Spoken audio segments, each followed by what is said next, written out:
I haven't actually watched this video back for at least 2 days now. So this is me doing a voiceover, and this is my first attempt.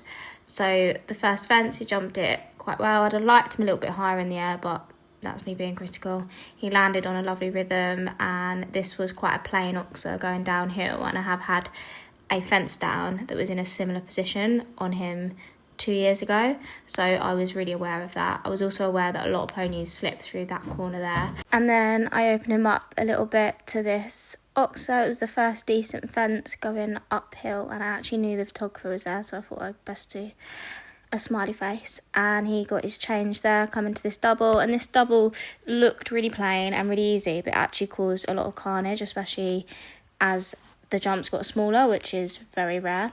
And to be honest, I can't really explain why it caused carnage, because it didn't ride too badly. And then off this corner, I rode that nice and square. That was okay. And then George did every flying change under the sun, and then just scooched over that little water. He didn't really look at it, to be fair. And this is quite a difficult fence. It has a false ground line, and again, I've had this fence down before RI, so I was very aware of that, respecting that front bar. And then you feel like you're a bit on the home stretch now.